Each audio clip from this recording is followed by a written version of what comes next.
Happy Vinayagar Chaturthi on behalf of JS dairy Trisha. இன்னைக்கு விநாயகர் சதுர்த்திக்கு என்னென்ன பண்ண அப்படின்னு சொல்லிட்டு பார்க்கலாம் வாங்க, வீடியோக்குள்ளே போகலாம். Happy Vinayagar Chaturthi on behalf of JS dairy dresser.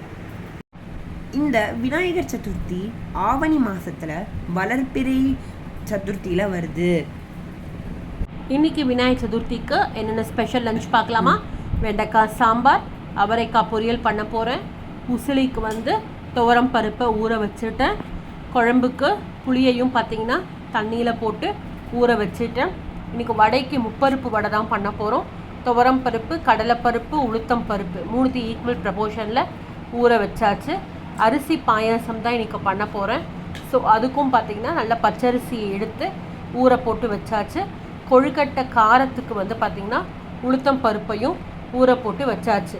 சரின்னு சொல்லிவிட்டு எல்லாத்தையுமே ரெடி பண்ணிவிட்டு குக்கிங் ஸ்டார்ட் பண்ணுறதுக்கு முன்னாடி சுவாமிக்கு பண்ணிடலான்னு ட்ரை பண்ணுறோம்.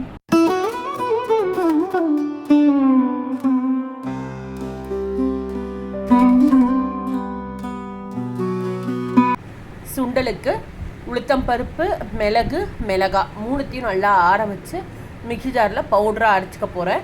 இன்றைக்கி குழம்புக்கு பார்த்திங்கன்னா தனியா, உளுத்தம் பருப்பு, கடலைப்பருப்பு, மிளகாய் இதையும் வறுத்துட்டு தேங்காய் போட்டு தண்ணி விட்டு நல்ல பேஸ்ட் கன்சிஸ்டன்சிக்கு அரைச்சி ரெடியாக வச்சுக்க போகிறேன். சூப்பராக இருக்கும் இந்த குழம்பு. நல்லா இன்றைக்கி வெண்டைக்காய் போட்டு தான் குழம்பு பண்ண போகிறேன். ஸோ சூப்பராக இருக்கும். நீங்கள் வாங்க எப்படி பண்ணுறதுன்னு சொல்லிவிட்டு வீடியோக்குள்ளே ஃபுல்லாக ஸ்கிப் பண்ணாமல் பாருங்கள். ஒரு வானலில் கொஞ்சமாக எண்ணெய் விட்டுக்கலாம். உளுத்தம் பருப்பு போட்டுக்கலாம், கடுகு போட்டுக்கலாம், கருவேப்பிலையும் போட்டுக்கலாம். முதல்ல சுண்டல் பண்ணிடலாம். சுவாமிக்கு தேவையானது எல்லாத்தையுமே 9 மணிக்கு பூஜை ஆரம்பிச்சிருவோம். ஸோ அதுக்குள்ளே நம்ம அவருக்கு என்னென்ன தேவையோ அதெல்லாம் ப்ரிப்பேர் பண்ணி வச்சிடலாம். ஸோ சுண்டலில் அரைச்சி வச்சுருக்கிற அந்த பொடியையும் போட்டுட்டு தேங்காவையும் துருவி போட்டு எல்லாத்தையும் ஒன்றா மிக்ஸ் கொடுத்துட்டு கருவேப்பிலையும் தூவி இறக்கிட்டோம் அப்படின்னா சூப்பராக இருக்கும் இந்த சுண்டல். கண்டிப்பாக செஞ்சு பாருங்கள். பாயாசத்துக்கு பார்த்திங்கன்னா அரிசியையும் தேங்காவையும் ஒன்றா மிக்ஸி ஜாரில் நம்ம அரைச்சிக்கணும். நல்ல ஒரு ஃபைன் பேஸ்ட் கன்சிஸ்டன்சியாக பார்த்திங்கன்னா அரைச்சி எடுத்துக்கணும் தண்ணி விட்டு.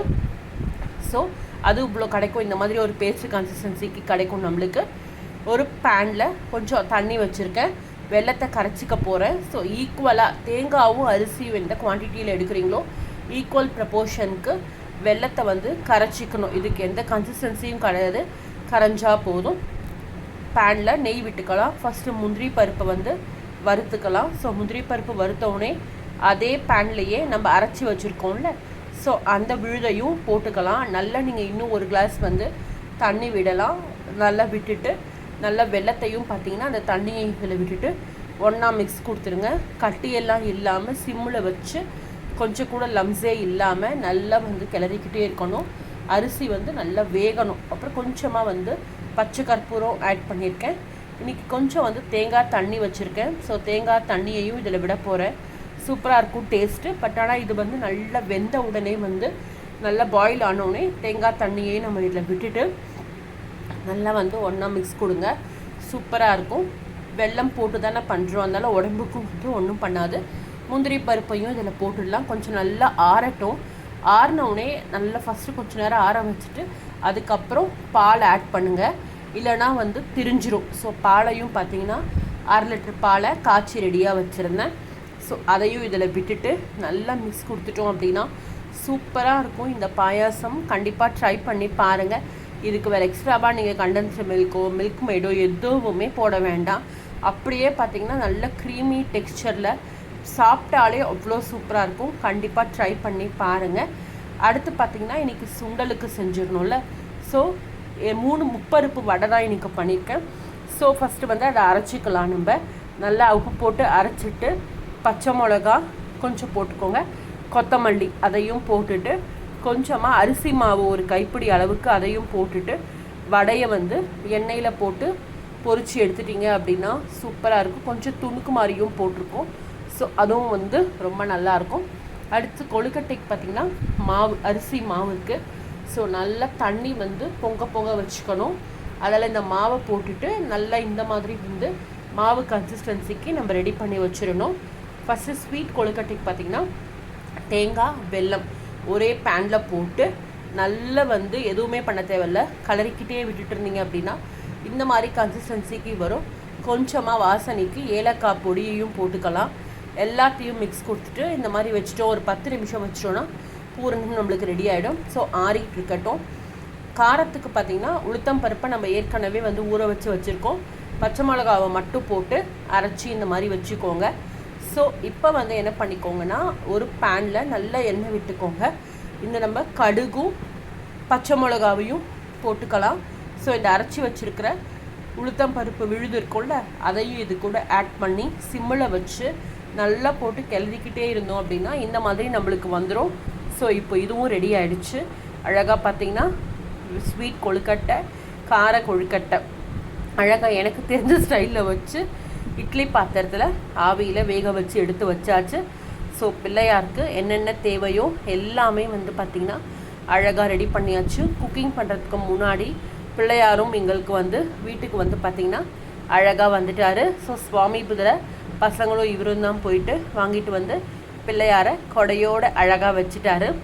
ஸோ மாமியார் பூஜைக்கு என்னென்ன வேணுமோ எல்லாமே ரெடி பண்ணி வச்சுட்டாங்க. சுவாமிக்கு நம்மக்கிட்ட ஏற்கனவே இப்போ விநாயகர் கோவிலுக்கு போயிருந்தோம்ல, அப்போ குட்டியாக வந்து விநாயகரும் வாங்கியிருந்தோம். அப்புறம் நம்மக்கிட்ட இருக்கிற விநாயகர்களுக்கும் பூஜை பண்ணி அவருக்கு பிடிச்ச அருகம்புல், பழங்கள் எல்லாத்தையுமே வச்சு சுண்டல், நம்ம இன்றைக்கி பண்ண பாயாசம், கொழுக்கட்டை, வடை எல்லாத்தையும் வச்சு சூப்பராக பார்த்திங்கன்னா அழகாக வந்து சுவாமிக்கு வந்து பூஜை பண்ணிட்டோம். விநாயகர் ஸ்லோகம்லாம் சொல்லி அழகாக வந்து பார்த்திங்கன்னா பூஜை பண்ணிட்டோம். பசங்களையும் ப்ரே பண்ணிக்கோங்கன்னு சொல்லிவிட்டு கையோடு வந்து பக்கத்தில் இருக்கிற வரசித்தி விநாயகர் கோவிலுக்கும் வந்து போயிட்டு வந்துட்டோம். ஸோ அதுக்கப்புறம் நம்ம குக்கிங்கில் போய் உட்காந்துக்கிட்டோம் அப்படின்னா கண்டிப்பாக போக முடியாது. அதனால் அவரோட அருணும் நம்மளுக்கு கிடைக்கணும் அப்படின்னு சொல்லிட்டு கையோடு போய் பிள்ளையாருக்கும் ஒரு வணக்கத்தை போட்டுட்டு ப்ரே பண்ணிவிட்டு வந்துட்டு குக்கிங் ஸ்டார்ட் பண்ணியாச்சு.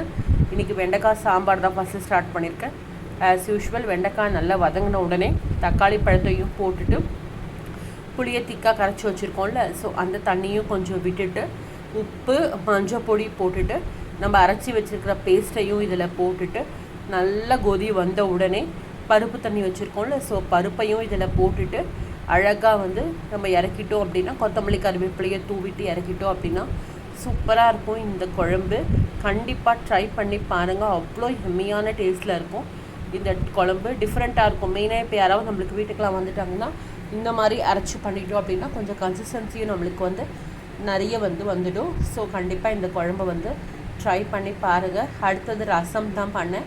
அதுக்கு பார்த்திங்கன்னா தக்காளி பழத்தை மட்டும் வந்து போட்டு நல்லா வந்து கொஞ்சம் நேரம் உப்பு மஞ்சள் பொடி எல்லாம் போட்டுட்டு இந்த அரைச்சி வச்சுருக்கோம்ல இதுலேயும் வந்து கொஞ்சம் ஆட் பண்ணிட்டேன். ஸோ ரசம் இருக்கிறதுனால பெப்பரும் ஜீரகமும் வந்து பொடியாக அரைச்சி அதையும் இதில் போட்டாச்சு. சூப்பராக இருக்கும் இந்த ரசம். நல்லா கொதித்து வரும்போது அழகாக நம்ம கொத்தமல்லியை மட்டும் தூவி இறக்கிட்டோம் அப்படின்னா செம சூப்பராக இருக்கும். பருப்பு தண்ணியாக விடுங்க, ரொம்ப சூப்பராக இருக்கும் இந்த ரசம். அவ்வளோதான். கடுகை தாளிச்சிட்டோம் அப்படின்னா சூப்பராக ரசமும் ரெடி ஆகிடுச்சு. புளி தண்ணியெல்லாம் எதுவுமே வேண்டாம். ஸோ இது வந்து பருப்பு ரசம். மோஸ்ட்லி வந்து பார்த்திங்கன்னா எல்லா கல்யாணத்துலேயும் இந்த மாதிரி பண்ணுவாங்க. கண்டிப்பாக ட்ரை பண்ணி பாருங்கள். நம்ம அரைச்சி வச்சுருக்கிற அதுக்கும் பெப்பர் ஜீரகம்லாம் போடுறோம்ல, அதனால் இன்னும் சூப்பராக இருக்கும். குழம்புக்குள்ள தாளிக்கும் போது ஒரே ஒரு பச்சை மிளகாவும் மேலே கொஞ்சமாக தேங்காய் தூவிட்டிங்க அப்படின்னா சூப்பராக இருக்கும் இந்த குழம்பு. ரசமும் செம்மையாக இருக்கும். கண்டிப்பாக ட்ரை பண்ணி பாருங்கள். இன்றைக்கி வந்து பார்த்திங்கன்னா தொட்டுக்கிறதுக்கு அவரைக்காவோட உசிரி தான் பண்ணியிருந்தேன். அதுக்கு ஏற்கனவே பருப்பை வந்து ஊற போட்டு வச்சுருந்தேன். காஞ்ச மிளகாவும் உப்பும் சேர்த்து நல்ல ஒரு பேஸ்ட் கன்சிஸ்டன்சிக்கு அரைச்சி எடுத்து ரெடியாக வச்சுக்கோங்க தண்ணி விட்டு. ஸோ பேனில் ஆஸ் யூஷுவல் எண்ணெயை விட்டுட்டு கடுகு ஜீரகம் பெருங்காயம் போட்டுட்டு இந்த அரைச்சி வச்சுருக்கிற இந்த பேஸ்ட்டையும் இதில் போட்டு சிம்மில் ஒரு 10 நிமிஷம் வச்சிட்டிங்க அப்படின்னா நல்லா நம்ம வந்து கரண்டியை வச்சு குத்தி விடணும். ஸோ தட் வந்து இவ்வளோ அழகாக நம்மளுக்கு வந்து உதிரியாக வரும். அவரைக்காவை ஏற்கனவே நான் வந்து குக்கரில் வேக வச்சு எடுத்து வச்சுட்டேன் உப்பு போட்டு. ஸோ அதையும் வடிகட்டி இதில் போட்டு விட்டுட்டோம் அப்படின்னா ஒன்றா மிக்ஸ் கொடுத்துட்டோம் அப்படின்னா சூப்பராக உசிலி ரெடி ஆகிடும். இதுதான் வந்து எங்கள் வீட்டு அழகாக லஞ்சு. இன்றைக்கி சிம்பிளாக இருக்கும். எனக்கா வடை நம்மளுக்கு சுண்டல் அதெல்லாமும் இருக்கும்போது நம்மளுக்கு எல்லாமே டேஸ்ட்டு பார்க்கணும்ல. ஸோ சூப்பராக வந்து எங்கள் விநாயகர் சதுர்த்தியை அழகாக வந்து சாப்பிட்டு நல்லா செலிப்ரேட் பண்ணிட்டோம். உங்கள் வீட்டில் நீங்கள் என்னென்ன பண்ணீங்க டிஷ்ஷஸ் இன்றைக்கி அப்படின்னு சொல்லிட்டு கமெண்ட் பாக்ஸில் கமெண்ட் பண்ணுங்கள். இன்னொரு வீடியோவில் சந்திக்கிறேன். நம்ம சேனல் ஜெயஸ் டெய்ரி ட்ரெஷருக்கு லைக் பண்ணிக்கோங்க, ஷேர் பண்ணிக்கோங்க, கமெண்ட் பண்ணிக்கோங்க, சப்ஸ்கிரைப் பண்ணிக்கோங்க. டேக் கேர், பபாய், வணக்கம்.